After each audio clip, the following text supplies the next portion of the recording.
Salve, salve! Tirem as crianças da internet, porque está começando mais um vídeo do canal Crimes e Mistérios. O meu nome é Gabriel e sejam muito bem-vindos de volta. E hoje nós vamos falar sobre o que aconteceu com Michael Rockefeller, um caso que chocou os Estados Unidos e que desencadeou uma das maiores buscas da história. Vamos aos fatos.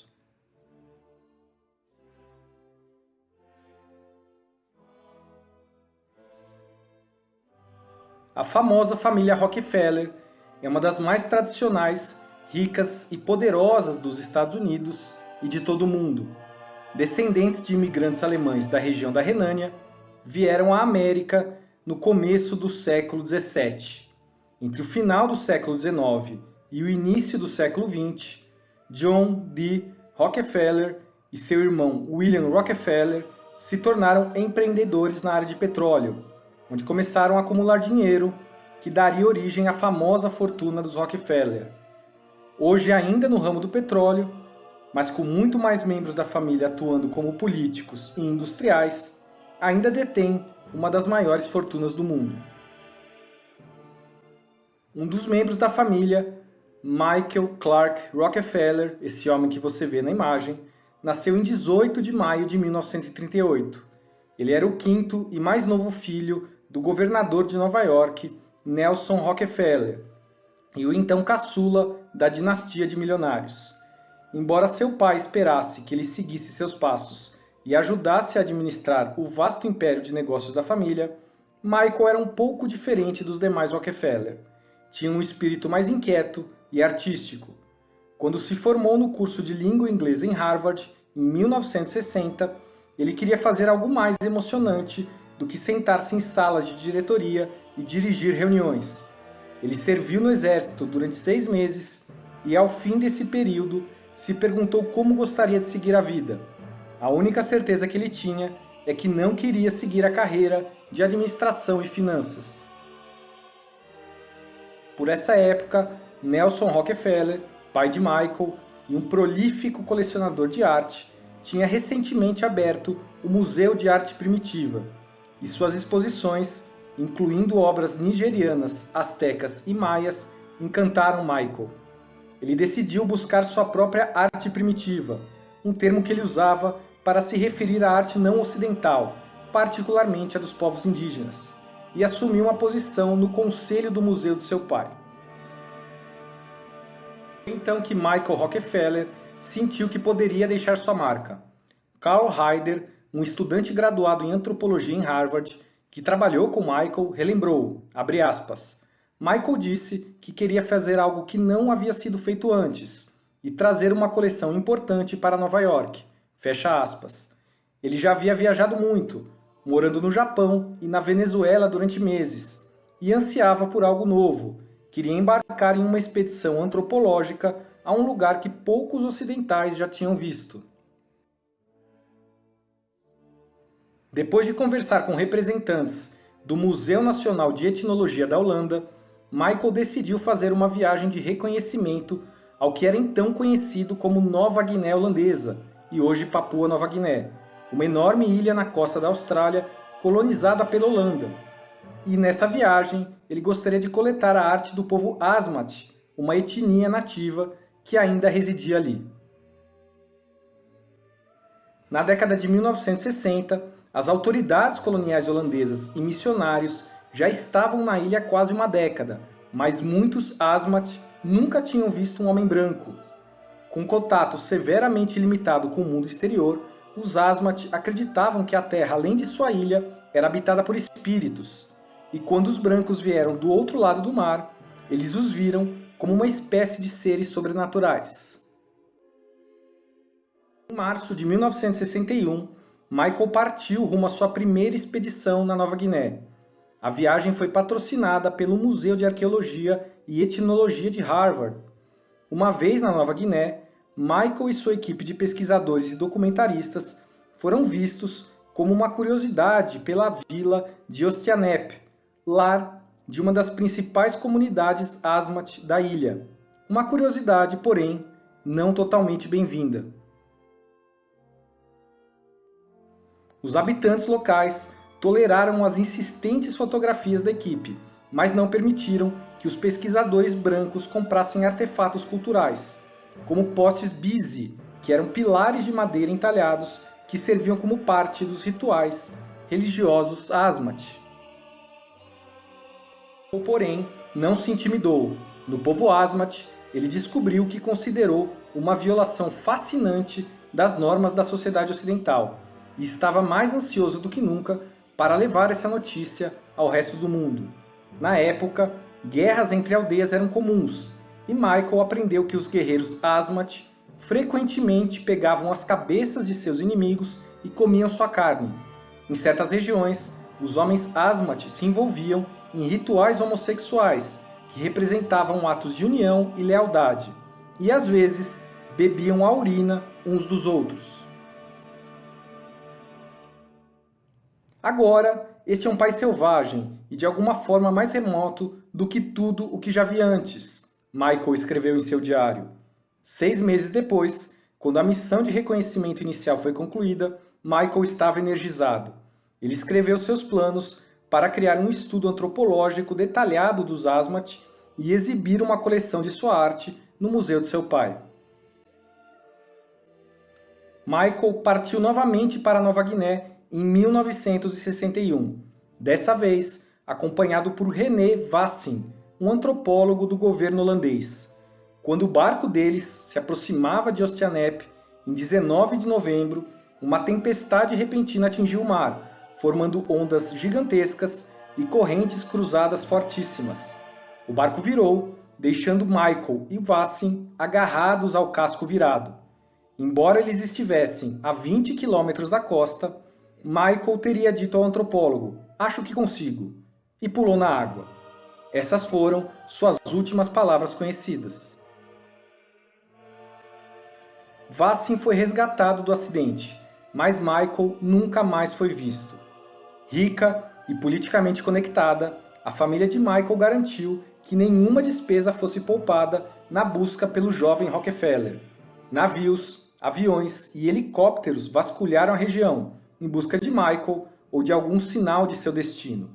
O próprio Nelson Rockefeller e sua esposa voaram para Nova Guiné para ajudar na busca por seu filho. Apesar de seus esforços, eles não conseguiram encontrar Michael. Após 9 dias, o ministro do interior holandês declarou: "Não há mais esperança de encontrar Michael Rockefeller vivo." Embora os Rockefeller ainda pensassem que havia uma chance de Michael ainda aparecer, eles deixaram a ilha. 2 semanas depois, os holandeses cancelaram a busca. A causa oficial da morte de Michael foi registrada como afogamento. O desaparecimento de Michael foi uma sensação na mídia. Os rumores se espalharam rapidamente em tabloides e jornais. Alguns disseram que ele provavelmente teria sido comido por tubarões enquanto nadava até a ilha. Outros alegaram que ele estaria morando em algum lugar na selva da Nova Guiné, longe do luxo de sua vida de ostentação em Nova York. Em 2014, Carl Hoffman, esse homem que você vê na tela, um repórter da famosa revista National Geographic, revelou em um livro sobre canibalismo e colonialismo que as investigações oficiais da Holanda sobre o assunto resultaram em evidências de que o povo Asmat tinha matado Michael. 2 missionários holandeses na ilha, que tinham vivido entre os Asmat por anos e falavam sua língua, disseram às autoridades locais que ouviram dos Asmat que alguns deles haviam matado Michael Rockefeller. O policial enviado para investigar o crime no ano seguinte, de nome Van de Waal, chegou à mesma conclusão e até encontrou uma caveira que os Asmat alegaram pertencer a Michael Rockefeller. Todos esses relatórios, porém, foram sumariamente arquivados como confidenciais pelas autoridades holandesas e não foram investigados. Os Rockefeller foram informados de que eram falsos os rumores de que seu filho havia sido morto por nativos. Mas por que os holandeses simplesmente ignorariam as evidências? Em 1962, eles já haviam perdido metade da ilha para o novo estado da Indonésia e, especula-se, temiam que, se espalhasse rumores de de que não poderiam controlar a população nativa, seriam rapidamente expulsos. Quando Karl Hoffmann decidiu investigar essas alegações de 50 anos, ele começou viajando para Ozianep. Lá, fazendo-se passar por um jornalista que documentava a cultura do povo Asmat, seu intérprete ouviu um homem dizendo a outro membro da tribo para não falar sobre o turista americano que morrera ali. Quando o intérprete, a pedido de Hoffmann, perguntou quem era o homem, disseram-lhe que era Michael Rockefeller. Ele aprendeu que era de conhecimento comum na ilha que o povo Asmat, de Ozianep, matou um homem branco e que isso não deveria ser mencionado por medo de represálias. E também soube que o assassinato de Michael foi fruto de uma represália do povo Asmat. Em 1957, apenas 3 anos antes de Michael visitar a ilha pela primeira vez, um massacre ocorreu entre duas tribos Asmat. As aldeias Ozianep e Omadezep mataram dezenas de homens uns dos outros. O governo colonial holandês, que tinha recentemente assumido o controle da ilha, tentou pôr fim à violência. Policiais foram enviados para desarmar a remota tribo Ozianep, mas a abordagem logo descambou para um conflito, e as forças holandesas acabaram abrindo fogo contra os Asmat. Em seu primeiro encontro com armas de fogo, a vila de Ozianep testemunhou 4 de seus ieus, como eram conhecidos os líderes de guerra, baleados e mortos. Foi nesse contexto que os membros da tribo Ozianep cruzaram com Michael Rockefeller, enquanto ele nadava em direção à costa que faz fronteira com suas terras. De acordo com um missionário holandês que ouviu a história pela primeira vez, os membros da tribo inicialmente pensaram que Michael era um crocodilo, mas quando ele se aproximou, eles o reconheceram como um Tuan, o nome que davam aos temidos homens brancos como os colonizadores holandeses. Infelizmente para Michael, os homens que ele encontrou eram alguns dos próprios ieus sobreviventes e os filhos daqueles mortos pelos holandeses. Um deles teria dito, abre aspas, "Povo de Ozianep, vocês estão sempre amaldiçoando os Tuans. Bem, aqui está a sua chance de vingança." Fecha aspas. Embora a princípio eles estivessem hesitantes, eventualmente acertaram Michael com uma lança e o mataram. Em seguida, eles teriam cortado sua cabeça e rachado seu crânio para comer o seu cérebro. Eles teriam também cozinhado e ingerido o resto de sua carne. Os ossos de sua coxa foram transformados em adagas e suas tíbias em pontas de lança de pesca.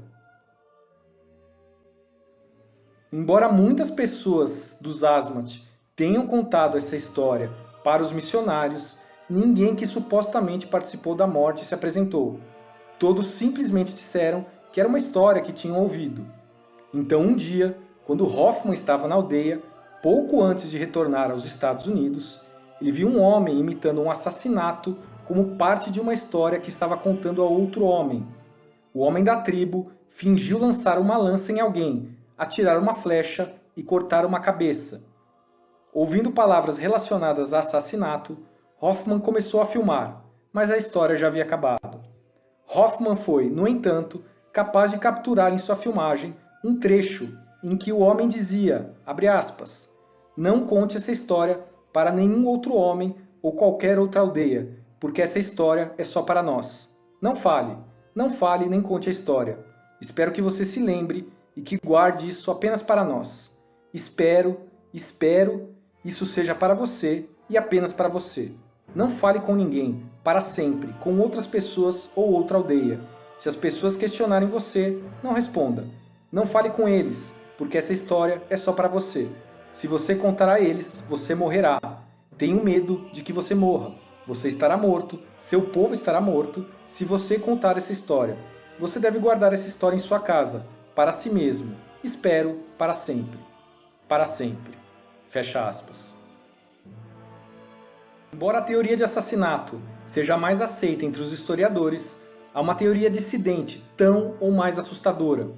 Um segundo repórter investigativo norte-americano, de nome Milt Machlin, esse homem que você vê na tela, também se propôs a investigar o desaparecimento.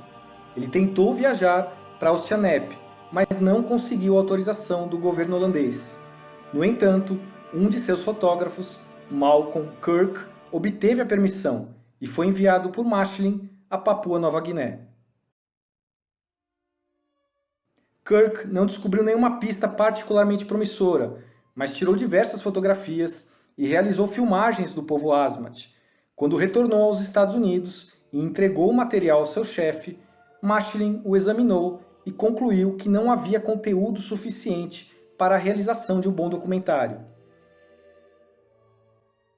As fotos e filmagens dessa viagem foram guardadas por décadas, até que, em 2004, foram recuperadas pelo documentarista Fraser Heston, filho do famoso ator Charlton Heston.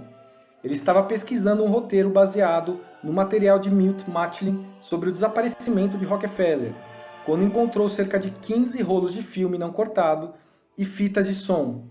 Em um dos rolos, Heston encontrou uma cena surpreendente, que até então aparentemente tinha passado despercebida.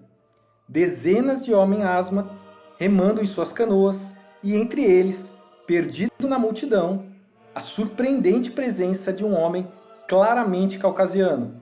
Vamos ver essa filmagem.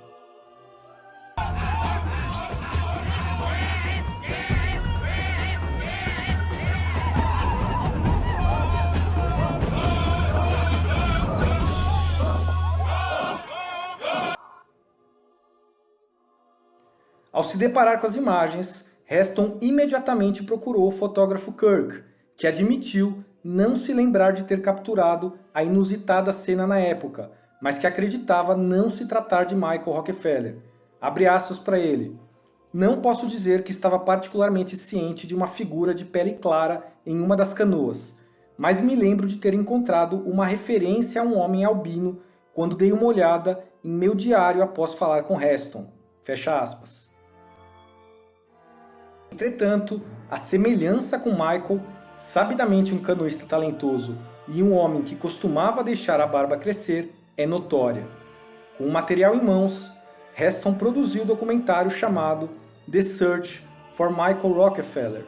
Diz ele em seu documentário, abre aspas, essa cena de um caucasiano barbudo e de pele clara remando em uma canoa cheia de guerreiros Asmat nus implora mais perguntas do que respostas. Fecha aspas. Heston também enfatiza que o povo Asmat não usava barba. Ao fim, não há certeza sobre o que se passou com Michael Rockefeller. Os relatos sobre o assassinato parecem críveis, mas a filmagem é uma evidência documental bastante contundente. E se não era Michael no vídeo, supostamente assimilado pela cultura Asmat nos anos subsequentes, quem era aquele homem? É uma pergunta muito válida, que continua pairando no ar. E você? O que você acha que aconteceu com Michael Rockefeller? Deixe aí nos comentários sua hipótese para esse caso tão inusitado e até hoje sem solução. Bom pessoal, esse foi o caso de hoje. Espero que vocês tenham achado tão misterioso e instigante como eu achei. Domingo que vem vamos trazer mais um caso inédito. Assistam e divulguem. Até lá, um grande abraço e muito obrigado por acompanharem o canal.